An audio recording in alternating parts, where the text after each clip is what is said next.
Chapter 1. The Unbearable Weight of the Unlived Moment. Have you ever noticed how the world never actually ends? The catastrophe you played out in your mind 1,000 times, the conversation that went wrong, the loss you were sure would shatter you. It arrives or it doesn't, and then life simply continues. But in the space between the thought of the catastrophe and its non-arrival, oh, what a peculiar kind of hell we build there. A hell made entirely of time. We live in the ghost of a memory, or the phantom of a fear. We are time travelers, you and I, but we are terrible at it. We journey to a past we cannot change, and we borrow sorrow from a future that does not exist. And the price of the ticket is the only thing that is ever truly real. This moment, this breath, this faint sound of the world outside your window right now. And what is left if we stop time traveling? What remains in the hollowed-out silence when the noise of yesterday and tomorrow finally fades? It feels at first like nothing, an emptiness, a terrifying void. We scramble to fill it, don't we? We reach for a phone, a worry, a memory, a plan, anything to avoid the sheer, stark simplicity of what is. Because what is can feel so ordinary. The feeling of the blanket on your skin, the slow rise and fall of your chest, the gentle hum of a distant appliance. It seems too simple to be important, too plain to be the answer to the great ache of a lifetime. But what if that simplicity is not the absence of meaning, but the very essence of it? What if the reason we run so frantically through the corridors of our minds is because we are afraid of the quiet room at the end of the hall, the room with no pictures on the walls, no clocks on the shelf, the room where only the present moment resides? We think of it as a lonely place. But what if it is the only place where we are never, ever alone?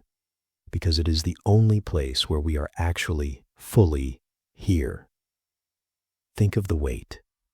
Not a metaphorical weight, a physical one. Feel it for a moment.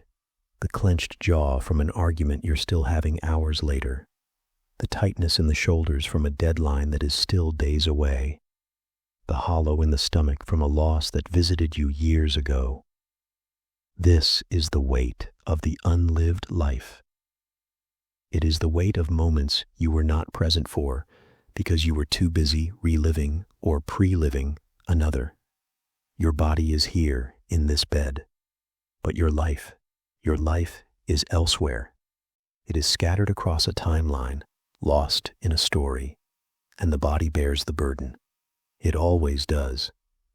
But tonight, just for these few minutes, what if you could lay that weight down? Not forever, not even for tomorrow, just for now. You don't have to do anything to achieve this. In fact, the trying is the very thing that keeps the weight right where it is. It's not about adding a new thought, a new strategy, a new you to the pile. It is about a gentle noticing.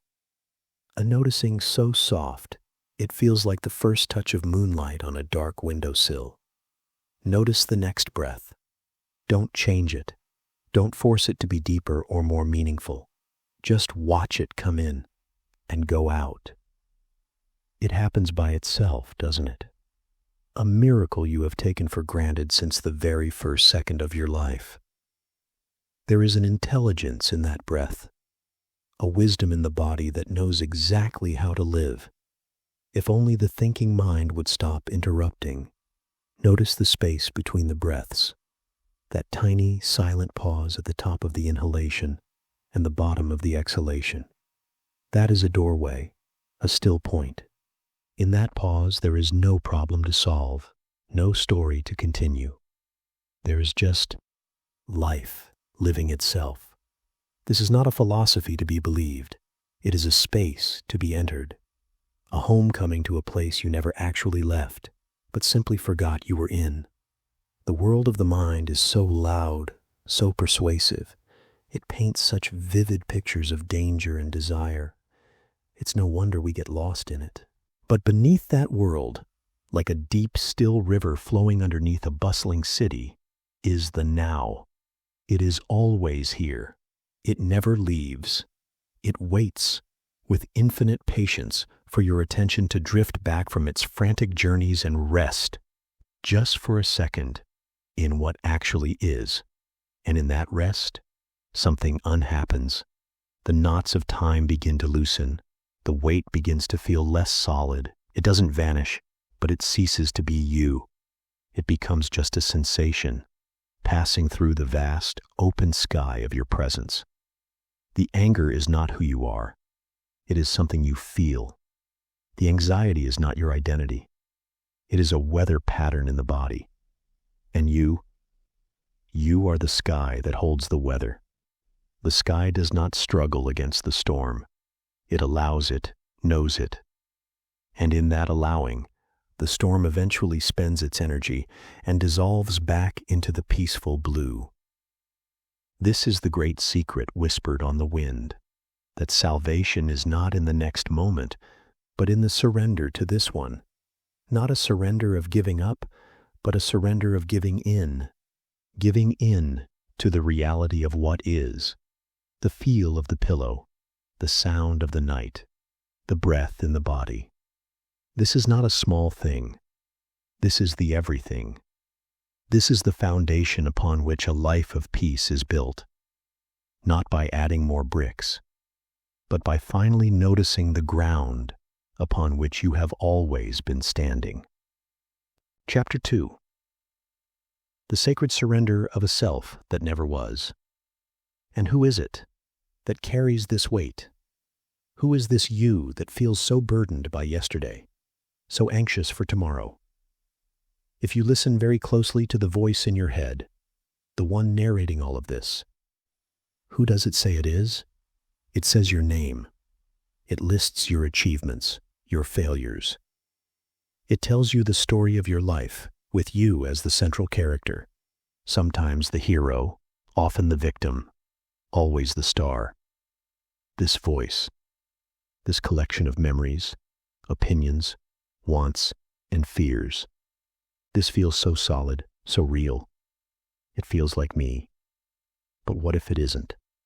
What if this me is not the essence of who you are, but a character you've been playing for so long? You forgot it was just a role.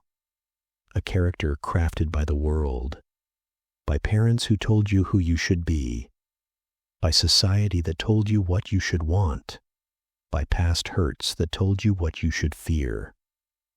This character has a name, a history, a personality. It is a construct, a story, a very convincing, very persistent story, the ego. And its full-time job is to protect and defend this character. It must make the character important. It must make it right. It must make it secure. It must make it more. And this is the source of all our strife. Because this character is fragile. It is a vase placed on the edge of a table, and the whole world is a swinging door. It must constantly compare itself to other characters. Is mine better, richer, smarter, more spiritually evolved? It must accumulate things, possessions, status, knowledge, even suffering, to feel substantial. This is my pain, it says, holding it close, because even a painful identity is better than no identity at all. The ego would rather be a miserable somebody than a peaceful nobody. But tonight, in the quiet, can you feel the exhaustion of that? The profound tiredness of maintaining a fiction, of having to be right in an argument that happened days ago, of having to project an image of having it all together when inside you feel lost, of defending a boundary around a self that you're not even sure exists. It is a full-time job, and the pay is misery. Now, feel the space around that character, the awareness that is reading these words, the consciousness that is hearing the sound of my voice. That awareness, is it old or young? Is it successful or a failure? Does it have an opinion? Does it have a story? No, it is just aware. It is the silent witness to the drama of the ego. It is the screen upon which the movie of me is projected. And you are not the character in the movie. You are the awareness watching it. You are not the cloud passing by. You are the sky that holds it. The ego is not an enemy to be destroyed. That is just more ego, dressing up as a spiritual warrior. It is a tool that has overstepped its function. It is a useful navigational instrument that mistakenly believes it is the captain of the ship. The surrender is not a battle. It is a gentle, compassionate noticing. Ah, there is the voice of the ego again, telling its old story, trying to protect itself. And in that noticing, a space opens up, a gap. In that gap, you are free. To surrender the ego is to lay down the heaviest weight you will ever carry, the weight of being someone. It is to unclench a fist you didn't even know you were holding. What remains is not nothingness. It is a profound sense of peace, a deep, wordless connection to everything around you. When the constant mental commentary about a tree stops, that's a beautiful tree. I should take a picture of it. I remember a tree like that from my childhood. What is left is the suchness of the tree, its essence. And in that meeting, without the filter of the ego, there is a silent communion, a recognition. You are not looking at the tree. You are the tree feeling itself. You are the night hearing itself. You are the silence knowing itself. This is the sacred secret, that you are not the drop in the ocean, desperately trying to protect its dropletness. You are the entire ocean, experiencing itself temporarily as a drop. And to know this, even for a fleeting second, is to come home. The character named you can relax. It doesn't have to try so hard. It can play its part in the world, go to work, love its family, wash the dishes. But the crushing pressure is off. The performance is over. What is left is life itself, living through you, effortlessly. And in that effortless being, a joy arises that needs no reason, a love that asks for nothing in return. This is your natural state. It has been waiting all this time, beneath the noise of a self that never was. Chapter 3. The Whisper in the Wound. How your deepest pain holds the secret key. And what of the old pain, the deep grooves worn into the psyche by years of hardship, loss, and disappointment? The ego may be a story, but the pain feels so real, so physical, so yours. It sits in the body like an ancient stone, heavy and cold. We spend our lives trying to get away from it. We numb it with distraction, soften its edges with medication, talk about it endlessly in therapy, or simply shut down around it, building a fortress of numbness, so we never have to feel its sharp edges again. We treat our pain as a mistake, a flaw in the system, a monster locked away in the deepest dungeon of our being. But what if we have it all wrong? What if the pain is not a monster, but a forgotten child? What if it is not a mistake to be erased, but a teacher waiting to be heard? In the quiet of this night, consider a possibility so radical it might feel like a betrayal of all your instincts. Your pain is not here to hurt you. It is here to awaken you. There is an energy field of old emotion inside you. Some call it the pain body. It is not just the memory of pain. It is a living, semi-intelligent entity made of trapped emotional energy from your past. Your childhood hurts, your teenage rejections, your adult betrayals, they didn't just vanish. They left a residue. And this residue, this pain body, lies dormant for a while. and then something triggers it. A word, a tone of voice, a situation that subconsciously reminds it of an old wound. And it awakens. It takes over the ego, feeds it terrible thoughts, and uses your body to express its ancient agony through anger, or depression, or anxiety, or a deep, aching sadness. It needs to feed on more pain to sustain itself. It will try to provoke arguments, attract drama, and make you see the world through its lens of suffering. It loves your story of victimhood, because that story is its food. For most of our lives, we are completely identified with it. When it awakens, we become the anger, the sadness. We believe its thoughts entirely.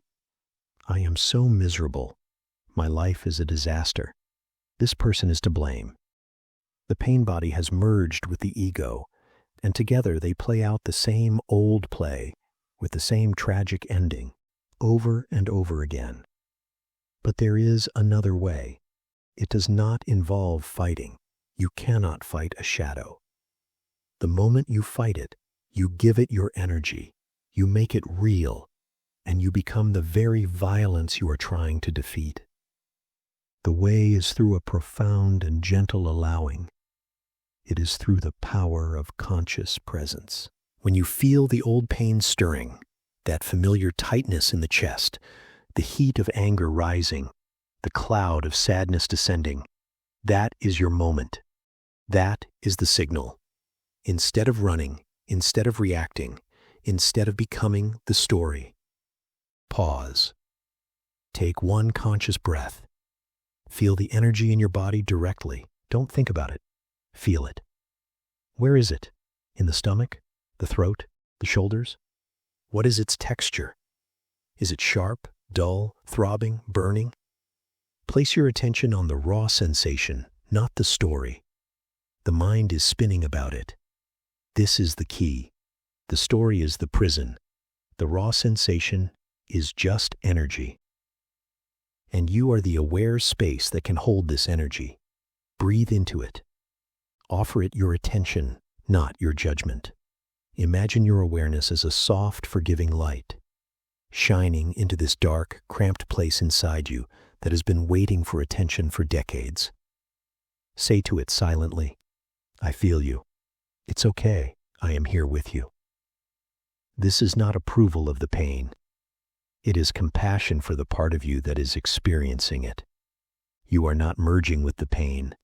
You are witnessing it. You are holding it. For the first time, instead of trying to escape the feeling, you are turning toward it and giving it the one thing it has always cried out for: conscious, loving attention. And a miracle happens.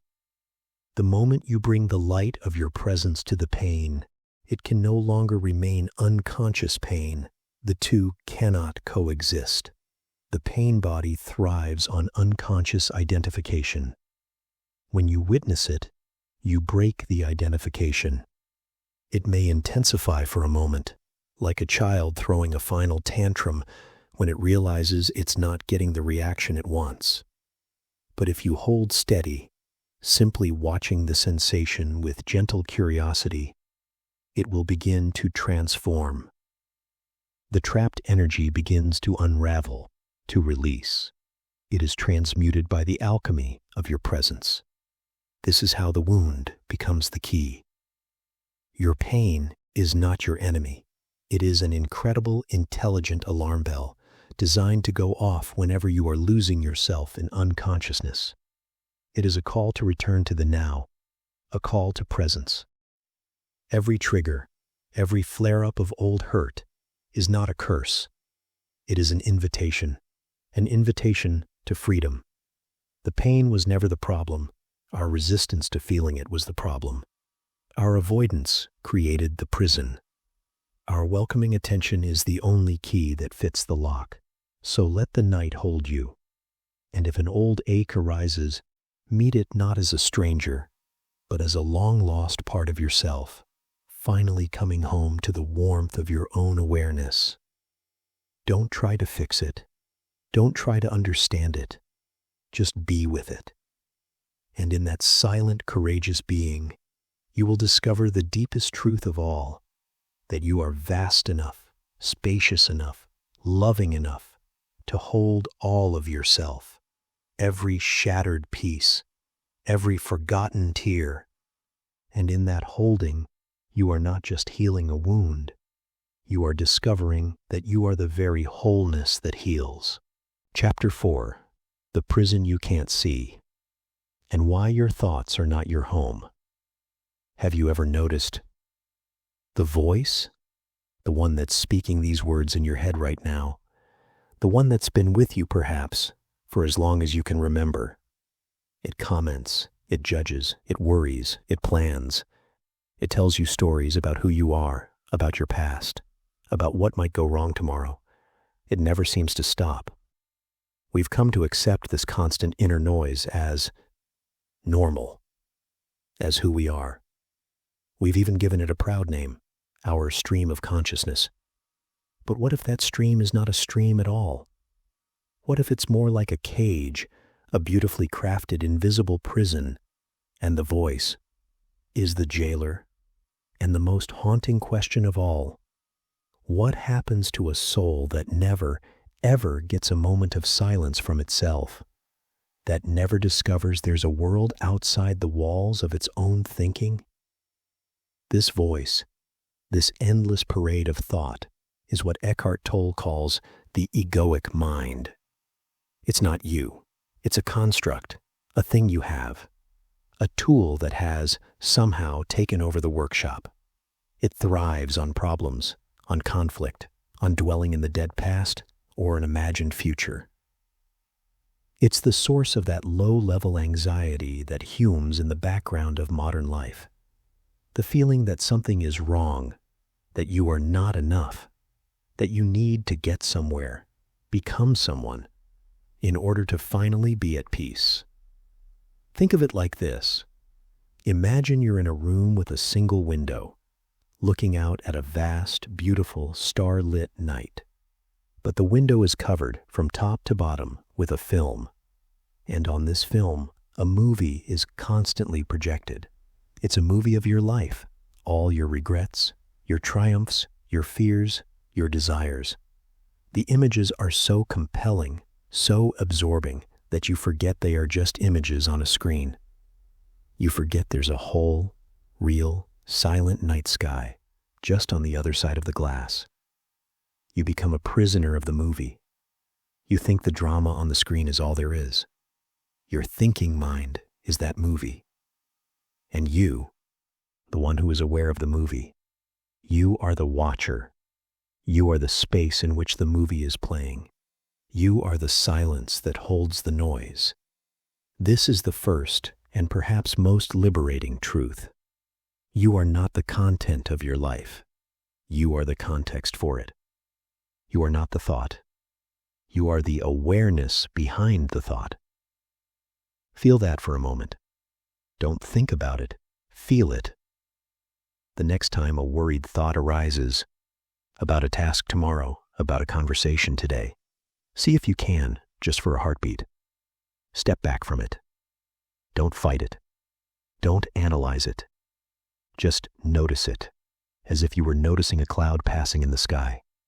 The cloud is not the sky. The thought is not you.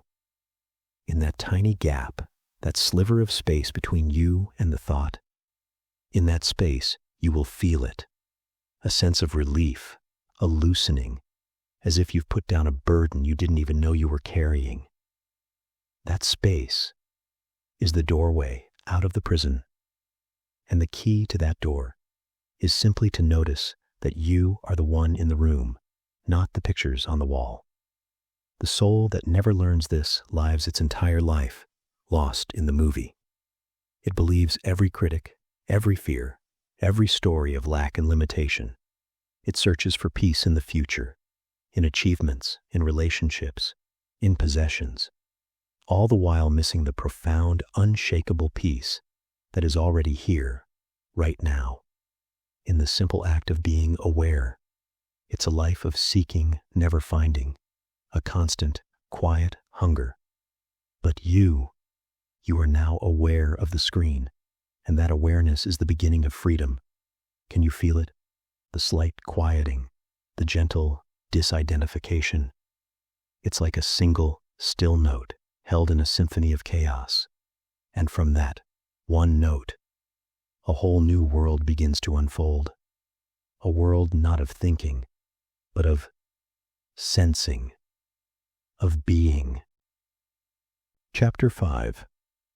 The Silent Symphony. What the present moment is whispering underneath your worries. So if we are not our thoughts, where are we? Where is this peace to be found? It's not a distant land you need a map to find. It's right here. It's the very ground of your being. It's the eternal, ever-present now. This moment. This one. Not the idea of it, but the raw, unfiltered isness of it. We treat the present moment as if it's an inconvenient stepping stone, a thing to be endured on our way to some more important future moment. I'll be happy when. I'll relax after. We are like a man standing on a raft in the middle of a vast, calm ocean, desperately thirsty, because he believes the water all around him is not real, and that the only real water is on some faraway shore he can never quite reach. The present moment is that ocean, and it is whispering to you constantly in a language older than words. It speaks through sensation, through the feeling of the weight of your body on the bed, the gentle pressure of the blanket, the coolness of the air on your cheek as you breathe in, its slight warmth as you breathe out. It speaks through sound, the distant, almost imperceptible hum of the world at rest, or the profound silence that exists in the spaces between sounds. Listen to that silence. It's not an empty silence. It's an alive, vibrant, intelligent silence. It's the canvas upon which all of existence is painted. This is the secret. Peace isn't something you create. It's something you surrender to. It's what remains when you stop adding your commentary, your resistance, your story to what is. The mind says, "This pillow is too lumpy. I need to turn over. I'll be more comfortable then." But the present moment simply is. The lumpiness is just a sensation, a texture of life. Can you feel it without the judgment? Can you feel the air, the quiet, the darkness behind your eyelids, not as good or bad, but simply as life happening? This is the practice, not a strenuous doing, but a gentle allowing, an inner yes to the moment. Feel the aliveness in your hands. You don't have to do anything to make your hands alive. They simply are. That life energy is what you are. Direct your attention into your body, into the inner energy field. Feel the life in your feet, your legs, your abdomen, your chest. You are not looking at your body from your head. You are feeling it from within. You are becoming the entire field of sensation. In doing this, you are pulling your attention out of the noisy world of thought and into the serene world of being. You are tuning into the silent symphony of the now. The mind will protest. It will call this boring. It will drag up a worry, a memory, a plan. That's okay. Don't fight it. Just notice it, as you learned before, and gently, like guiding a soft light, bring your attention back to the feeling of your breath, back to the aliveness in your hands, back to the sound of the silence in the room. This is the deepest form of prayer. It is not asking for anything. It is listening. It is merging with the suchness of life. In this state, there are no problems. There is only presence. A leaf doesn't worry about being a good leaf. A stone doesn't fret about its past. They simply are, completely and totally, in alignment with life. And in that alignment is a peace that surpasses all understanding, a peace that is your birthright, a peace that has been waiting for you in this very moment all along. And as you sink into this peace, into this simple beingness, a final beautiful mystery begins to reveal itself. The seeker, the one who was so desperately looking for peace, for purpose, for a home, begins to dissolve. And what is left is what was there before the search ever began. Chapter 6. The You That You've Forgotten. A journey back to the eternal now, before you were born.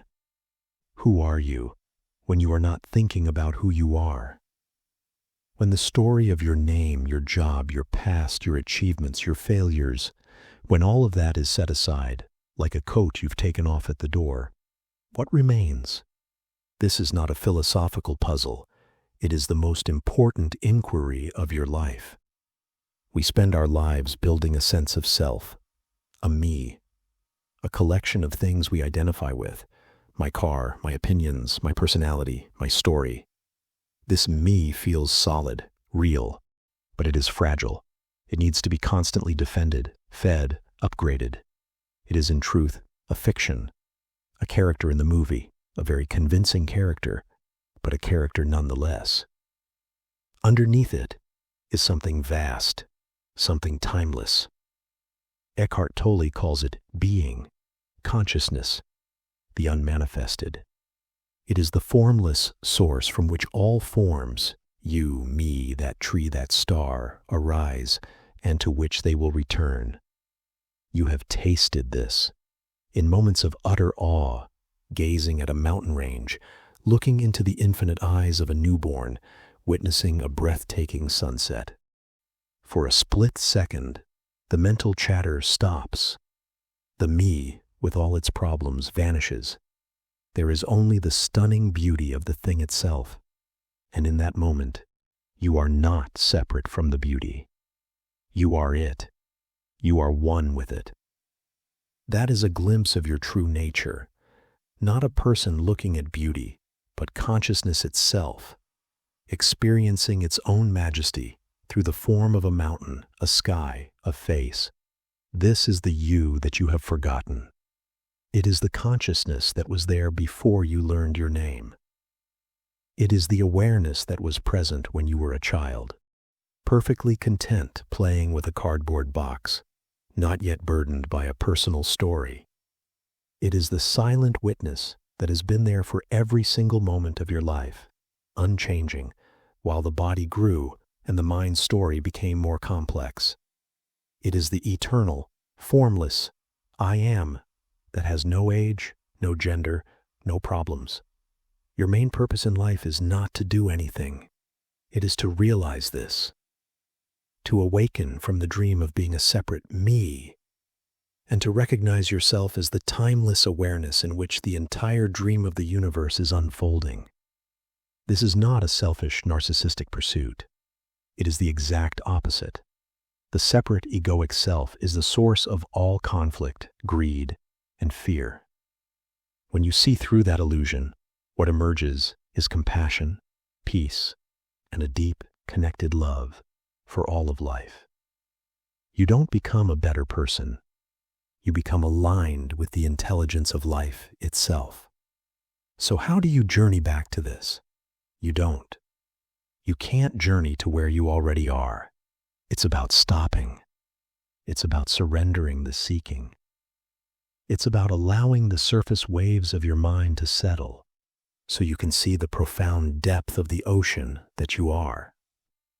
The practices we've touched on, noticing the thinker, surrendering to the now, feeling the inner body, are not meant to get you somewhere else. They are meant to reveal where you already are. As you drift towards sleep tonight, let go of the day. Let go of the story of you. Don't try to be spiritual. Don't try to achieve enlightenment. Simply feel the life that animates your body. Listen to the silence that holds the world. Sense the boundless space of awareness that you are. You are not a drop in the ocean. You are the entire ocean in a drop. And in that knowing, which is not a thought but a feeling, a profound sense of homecoming, you can finally rest. Your purpose is not out there. It is in here. It is the here itself. It is the now itself. It is you. And so the story ends, or rather it returns to its source. The voice fades, but the awareness that heard it remains, always.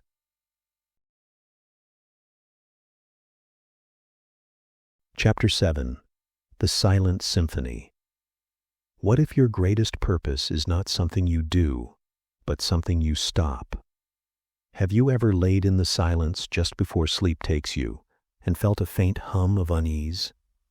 Not a fear of anything in particular, but a kind of background static. A whisper that you should be more, you should be doing more, you should be further along by now, that you are, in some invisible way, falling behind the secret schedule of your own life?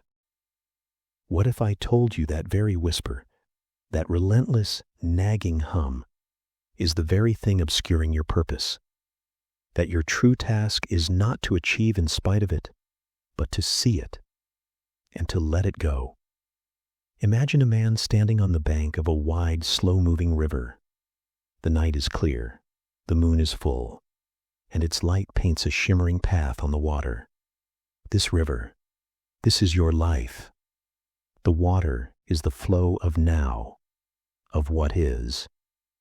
And the man on the bank, that is the part of you that is always thinking, always planning, always worrying. The part that believes it is in charge. He looks at the beautiful moonlit river, but he does not see its beauty. He is too busy. He is measuring the current, calculating the distance to the other side, worrying about rocks he cannot see, planning 100 different routes, and criticizing himself for not having built a better boat 10 years ago. His entire life is spent on the bank, in the cold, making frantic plans about the river. He is so consumed with the idea of the river, he never actually gets in. He never feels the water on his skin. He never floats on his back and lets the current carry him, looking up at the stars. This man on the bank, that is the ego, the thinking mind. It is not you. It is a tool you have mistaken for your entire self. And its favorite pastime, its very reason for being, is to create problems to solve. It thrives on the static, on the unease.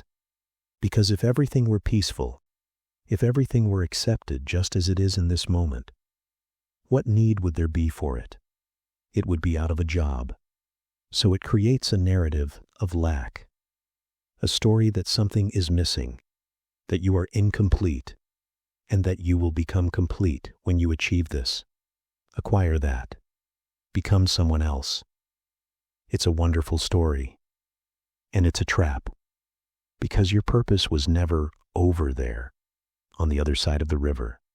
Your purpose is the river itself, the aliveness of this moment, the feeling of your breath entering and leaving your body, the weight of the blanket on your skin, the sound of the quiet in this room.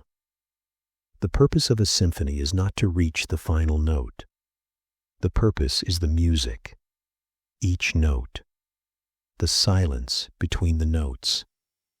If the violin section spent the entire performance anxious about the finale, would we call that beautiful? Would we call that music? No. The beauty is in the participation in each note as it arises. Your life is that symphony, and the thinking mind is the anxious musician, so lost in worry about the future and regret about the past that it misses the exquisite beauty of the note it is playing right now. Your purpose, then, the most radical and quiet purpose imaginable, is to stop. To stop the frantic planning on the riverbank, to stop trying to conduct the symphony from a place of fear, to simply listen, To notice the hum of anxiety not as a command to act, but as a sound in the mind, like the sound of a distant refrigerator. You notice it. You allow it to be there. And in that allowing, in that profound and gentle stopping, the static begins to lose its power. The symphony of the present moment begins to be heard. It is not a doing. It is an undoing, an unraveling of the knot you've been trying to untie with your frantic fingers. When you stop pulling, the knot sometimes just loosens on its own. This is the silent surrender. This is the purpose you have been seeking. Not to add another thing to your endless list, but to finally, gently put the list down. To realize you were already home. You were already the river. You were already the music. You just had to stop telling yourself you weren't. And in the quiet that follows that stopping, something else can emerge. Something far more intelligent, far more peaceful, far more truly you than the voice of the man on the riverbank ever was. It emerges not as a thought, but as a presence, a feeling, a deep, abiding sense of isness. And in that isness, every action you then take comes not from a place of lack, but from a place of profound fullness. And that changes everything. And so, as that thought settles, like a leaf coming to rest on the surface of that still river, we find ourselves not on the bank, but in the water. We are no longer separate from the moment, planning for it, judging it. We are immersed in it. And it is here, in this immersion, that we discover a secret so ordinary, so ever-present, that its profoundness is often overlooked. It is the secret of what is right in front of us. Chapter 8. The Alchemy of Now. How a single, ordinary moment holds the secret you've crossed oceans to find. What is the most ordinary thing you can perceive right now? The feeling of your heel against the sheet, the faint taste of the air in your mouth, the almost imperceptible sound of your own heartbeat in your ear. These are not distractions from some greater purpose. They are the doorway to it. We spend our lives crossing oceans, climbing mountains, searching for a hidden temple that contains the answer to it all the while failing to see that the temple is the ground beneath our feet. The answer is in the air we are breathing. Think of a time you were truly, deeply happy. Not excited, not thrilled, but deeply, quietly content. Perhaps it was watching the steam curl from a hot drink on a cold morning. Perhaps it was the weight of a sleeping cat on your lap. Perhaps it was the sound of rain against the window when you had nowhere else you needed to be. In that moment, where were you? You were not lost in thought about the past. You were not anxiously projecting into the future. You were here, fully, completely. The thinking mind had quieted, and what was left was the simple, stunning experience of being alive. You had, without even trying, stumbled into the power of the now. We dismiss these moments as fleeting respites, little vacations from the real world of our problems and our striving. But what if they are the opposite? What if they are the only real thing, and the world of our problems is the fleeting illusion? The now is not one moment among many. It is the only moment there ever is. The past is a memory, thought in the now. The future is an anticipation, thought in the now. Your entire life unfolds in this eternal, ever-present now. It is the one constant, the stage upon which the play of your life is performed. To refuse this moment, to label it as not enough, or as a mere stepping stone to a better moment later, is to refuse your life itself. It is to be a ghost in your own existence, always hungry, never nourished. The alchemy is this. By giving your full attention to this ordinary moment, you transform it. You transmute the lead of boredom, of routine, of irritation, into the gold of presence. The feeling of your heel against the sheet becomes a fascinating tapestry of sensation, pressure, temperature, texture. The breath becomes a miracle of exchange between your body and the universe. The hum of silence becomes a kind of music. This is not a mental analysis. It is a surrender to the sensory reality of what is. When you do this, the problems of the mind, the regrets, the anxieties, haven't necessarily been solved. But something miraculous happens. They lose their weight. They become like faint writing on a glass pane, while your direct experience, the feeling of the air, the sound of the night, the peace in your heart, is the vast, deep landscape on the other side of the glass. The problems are still visible, but they are no longer what is real. The reality is the landscape of now. This is the secret you crossed oceans to find. It was in your cup of tea. It was in the warmth of the blanket. It was in the breath you just took. You were looking for a grand destination, a finish line to cross. But life has no finish line. There is only the path. And the purpose is to walk it with full awareness, to be so utterly present with the path that the distinction between the walker and the path dissolves. There is just walking, just being. In this, there is a profound and unshakable peace, a peace that does not depend on what happens tomorrow or what happened yesterday. It depends on nothing at all, because it is the fundamental nature of the life that you are, right now.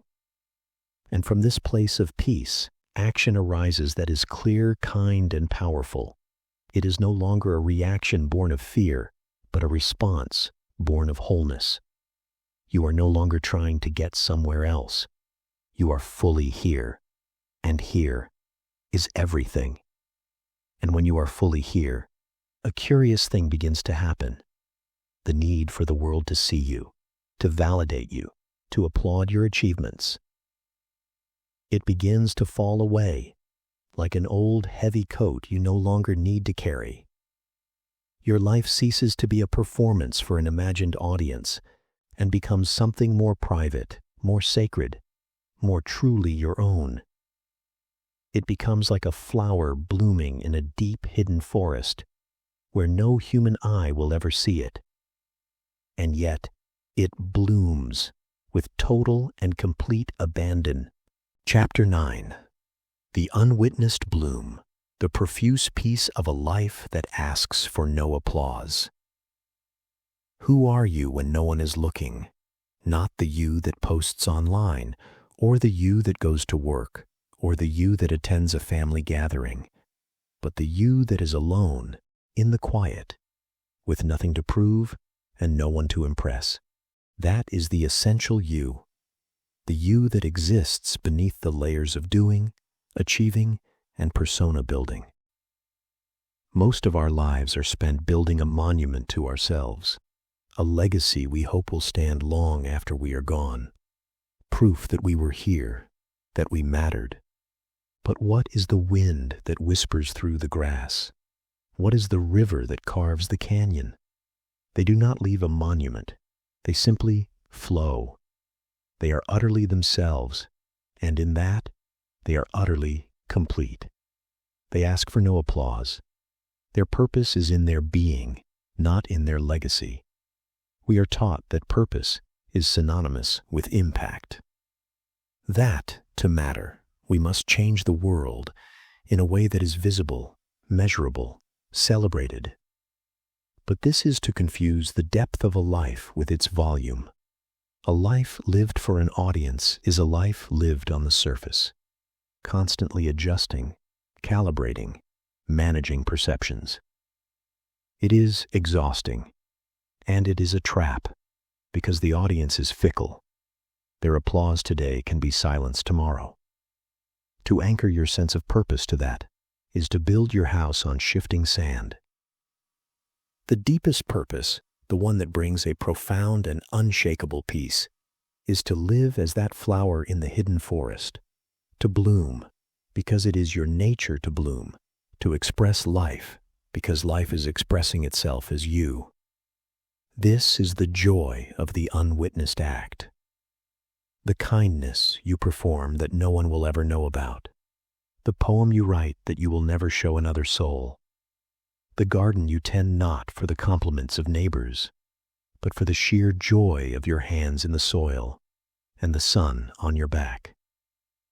The moment of patience you extend to yourself in failure, the gentle words spoken in the privacy of your own mind. These are not lesser things because they are unseen. They are the most sacred things because they are unseen. They are for you and the universe alone. They are the authentic expression of life, untainted by the desire for reward or recognition. In this, there is immense freedom. You are liberated from the need to be special, to be important, to be someone. You can just be. You can embrace the extraordinary beauty of being ordinary, the immense relief of taking off the mask you didn't even know you were wearing. This does not mean you cease to act in the world. You may still write your book, build your business, care for your family. But the energy behind it shifts entirely. You are no longer doing it to build a monument called me. You are doing it as an expression of life flowing through you. The pressure is off. The need for a specific outcome relaxes. You do what you do because it feels true, because it is an act of love or curiosity or service, not because it will earn you a chapter in a history book. This is the profound peace of the unwitnessed bloom, a life that is deeply, inherently meaningful because it is aligned with the present moment. It does not need to shout its worth from the rooftops. Its worth is felt in the quiet hum of contentment in your chest. It is known in the stillness between thoughts. It is the peace of knowing that you are already enough and that you don't need the world to confirm it for you. Your purpose is not to become a great person. Your purpose is to become a real person, to be utterly, completely, and authentically yourself, whether anyone is watching or not. To let the life flowing through you express itself in its own unique way, without the filter of ego. And in that authenticity, in that surrender, you touch the eternal. You are the flower in the forest, and the forest itself, and the silent, loving awareness that beholds it all. And in that, you are home. So let your breath be slow. Let your body be heavy. Let the ideas of purpose, achievement, and legacy soften into mist and fade away. There is nothing you need to do. There is nowhere you need to go. There is no one you need to become. In this moment, you are already complete. You are the river, and you are the man on the bank, realizing he is the river. You are the ordinary moment and the alchemy that transforms it into the extraordinary. You are the bloom and the silent, vast forest that holds it. Your purpose is not a destination. It is the awareness reading these words. It is the feeling of the air in the room. It is the gentle, inevitable rhythm of your own heart, beating in the dark, asking for nothing, and containing everything. Just be and sleep. Chapter 10. The silent cathedral of this very breath. Have you ever wondered what happens to all the moments we fail to notice? The breath you just took and the one before it. Do they vanish like echoes in an empty canyon? Or do they gather somewhere in the quiet of you, waiting to be witnessed? There is a secret, a simple, profound secret that every spiritual tradition whispers about, but that our world has trained us to shout over.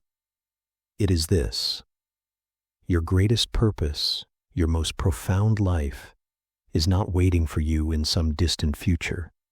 It is breathing right now in the space between your thoughts. It is pulsing in the warmth of your own skin. Your life is not a problem to be solved. It is a presence to be felt, and to feel it. All you must do is notice the miracle you have been ignoring since the day you were born.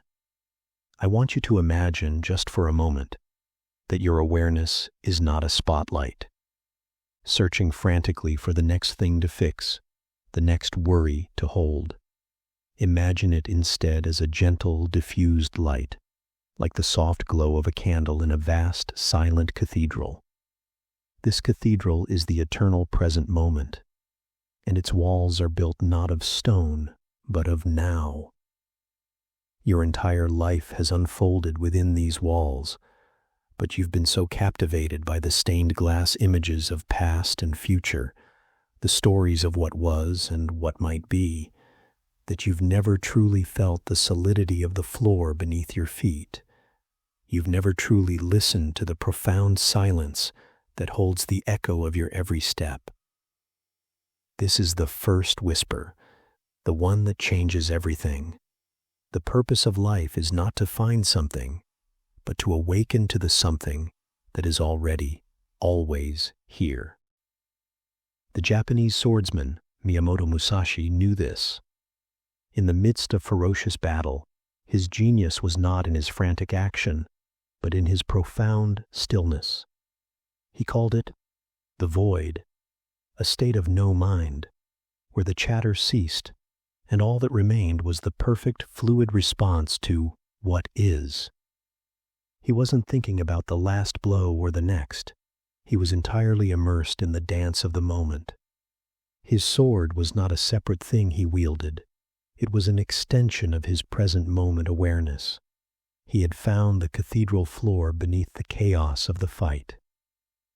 You are in no physical duel, but your mind is a battlefield of its own, isn't it? A relentless duel with memories that sting and futures that shimmer with anxiety. And the way through is not to win the fight, but to step off the battlefield entirely, to discover that the battlefield itself was a story you were telling yourself, projected onto the pristine canvas of the now. Feel the weight of your body on the bed, the gentle pressure of the blanket. There is no need to label it, to think blanket. Just feel the sensation itself, the warmth, the slight heaviness. This is a direct experience of life, unfiltered by commentary. Now listen, not for something, just listen to the faintest sound in the room, the hum of nothingness, or the distant, muffled world outside. Your mind might rush in, a loyal but overzealous servant, trying to name the sound, to categorize it. Gently thank it and return to the raw sensation of hearing. This is you dipping your toe into the infinite ocean of the present. This is you noticing the cathedral. This simple act, this gentle noticing, is the most revolutionary thing a human being can do. Because in that noticing, the noisy, problem-solving, anxious self, the ego, takes a step back. And what remains is a vast, peaceful intelligence that has been there all along. This is not something you need to create. You couldn't if you tried. It is your native state. It is what you are when you are not busy thinking about who you are. Your purpose, then, is to inhabit this presence, to anchor yourself in this felt sense of being. Everything else, your work, your relationships, your passions, will then flow from this place of stillness, rather than being an attempt to arrive at it. They become expressions of your presence, rather than desperate searches for it. And the beautiful, quiet truth is this: you cannot fail at this. Every single time you remember to feel the breath, to listen to the silence, you have come home. You have fulfilled your purpose for that moment, and a life is made of moments. So, what happens to the soul that never learns this? It lives its entire life in the hallway, staring at paintings of destinations, never realizing the door to the cathedral is already open, and that it has been standing inside all along. It spends its days thirsty while drinking from an endless ocean, one drop of thought at a time. But not you, not tonight. Tonight, you are noticing. You are feeling the air move in and out of your body. You are here, and that is everything.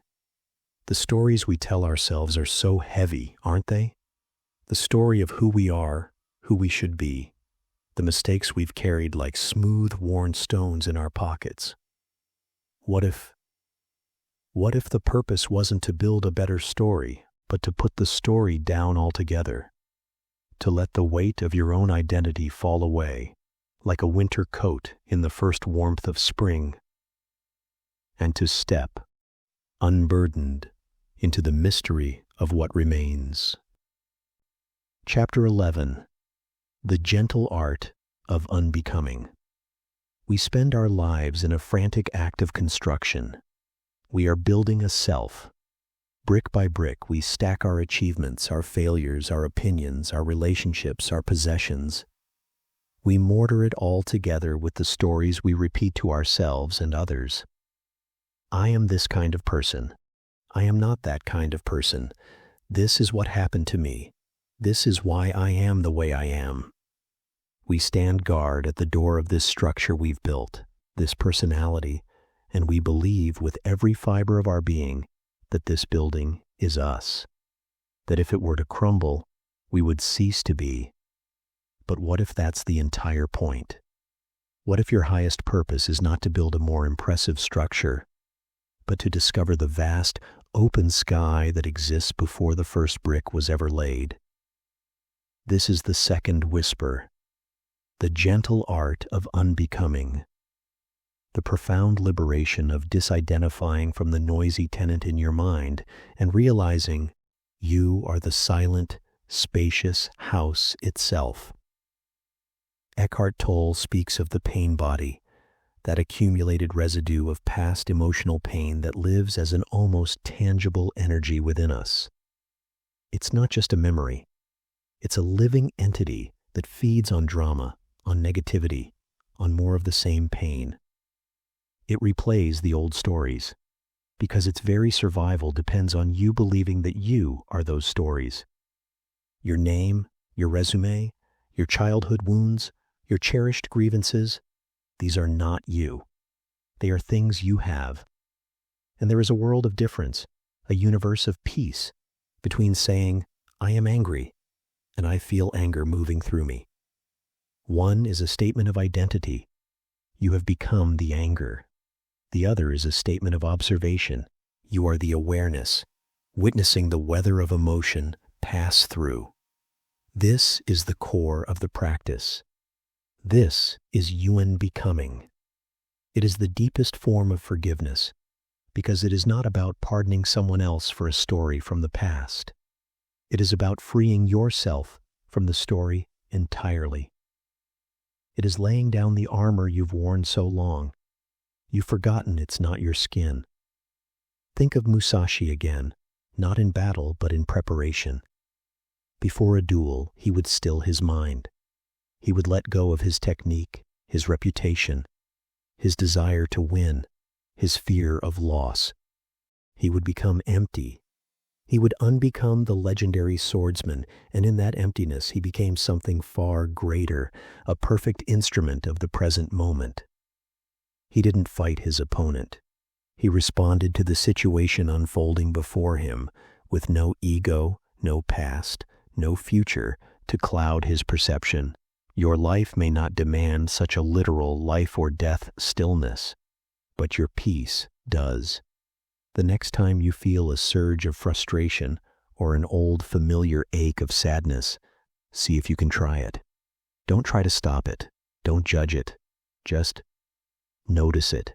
Feel where it lives in your body, a tightness in the chest, a clenching in the jaw. Breathe into that space, not to change it, but to offer it a gentle awareness. As you do this, a magical shift occurs. You are no longer in the frustration. You are the space around the frustration. You are the awareness that contains it. And in that simple, gentle shift, the emotion begins to lose its power. It is just energy passing through.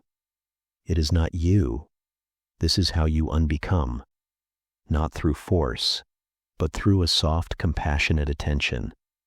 You stop feeding the story with your identification, and like a fire with no fuel, it begins to fade. What is left is you, the true you, the one who was there before the world told you who you were supposed to be, the one who is simply aware, simply alive, simply here. To live from this place is to be in a state of grace. Your actions then come not from a place of egoic wanting, but from a place of inner alignment. They become authentic, clear, and effortless. What is lost if we never learn this? We remain a prisoner in the tower of our own making, polishing the bars of our cell, mistaking the confines of our story for the entirety of the world. We live a life of lack, because the ego's foundation is lack. It always needs more to feel complete. But you are already complete. You are the wholeness that exists before the story of brokenness begins. Tonight, feel the truth of that. Feel the stories softening at the edges, losing their solidity, becoming just whispers in the vastness of your being, and sleep, knowing you are so much more than you ever thought you were. And from this place of quiet being, this unowned self, a final question arises. If I am not the one doing, the one striving, the one building, then how does life get lived? If I am to be this silent, spacious awareness, then who picks up the teacup? Who speaks the kind word? Who walks the path? The answer is not nothingness. It is a kind of sacred, effortless flow, a surrender into a current that has been carrying you all along. Chapter 12. The unseen current that carries you home. We have been taught that life is a river we must swim against, that we must strive, push, plan, and force our way to our destination. Our arms grow tired, our breath grows short. We look at others who seem to be flowing effortlessly, and we think they must simply be stronger swimmers. We never stop to consider that perhaps they have stopped swimming, that they have relaxed onto their backs, and are being carried by a current that was always there, flowing silently beneath the turbulent surface. This is the third whisper, the secret of surrendered action. Your purpose is not to dictate the river's path, but to align yourself with its natural flow, to become one with its direction, and in doing so, to find that your every movement is supported by an intelligence far greater than your frantic, calculating mind. This is not passivity. It is the highest form of intelligence. It is action that arises from being. In the Zen tradition, they call this wu-wei, action through non-action. It is the action of the universe itself. The grass doesn't try to grow, it grows. The planets don't strive to orbit, they orbit. There is an intelligence operating, a perfect harmonious unfolding. And you are not separate from that intelligence. You are an expression of it. The moment of surrender is the moment you stop feeling like a lonely swimmer and start feeling like the river itself. How does this look in a human life? It looks like inspiration, a brilliant idea that pops into your head from nowhere. It looks like intuition, a gut feeling to turn left instead of right, avoiding some unseen trouble. It looks like synchronicity, meeting the right person at the right time, as if arranged by an unseen hand. These are not coincidences. They are whispers from the current. They are the natural consequences of having stopped the exhausting effort of trying to control everything from the level of the mind. When you are present, when you are not lost in the ego's stories, you become a clear conduit for this intelligence. Life begins to live through you. Your work becomes play. Your actions become a dance. Musashi called this state the timing of the universe. In his duels, he did not win by being the strongest or the fastest. He won by being in perfect sync with the rhythm of the moment. He would move not a second too early, not a second too late. His actions were not his own. They were the universe's response to the situation. He had surrendered his personal will to a higher will, and in that surrender, he became invincible. You can feel this in the smallest of things. Have you ever been so absorbed in a task that you lost all track of time, where your hands seemed to know what to do without your mind telling them? That is a taste of it. The key is to bring that quality of absorbed attention to more and more of your life, to wash the dishes with your full attention, feeling the warm water on your skin, hearing the clink of the plates. In that simple presence, there is no resistance, no, I have to do this. There is just the doing, and in that space, a subtle intelligence can guide your hand. This is how the current carries you. It doesn't mean life becomes free of challenges. The river still has rocks and rapids, but you meet them differently. You don't meet them as a separate, fearful ego fighting against the water. You meet them as the water itself, flowing around the rock, adapting, finding the path of least resistance with a power that is gentle and immense. Your life becomes a collaboration with the universe, a joyful co-creation. What is lost if we never learn to let go of the paddle? We live a life of exhaustion and anxiety, forever trying to steer a boat that was never meant to be steered by our tiny, fearful hands. We miss the beauty of the journey because we are so focused on the destination. We feel alone in a universe that is, in truth, constantly supporting us, constantly whispering directions, if we would only be quiet enough to listen. So tonight, as you drift, feel that support, the bed supporting your body, the air supporting your life, the silence supporting your mind. You are being carried. You have always been carried. Your only task, your true purpose, is to relax and trust the current. Let it take you. It knows the way home.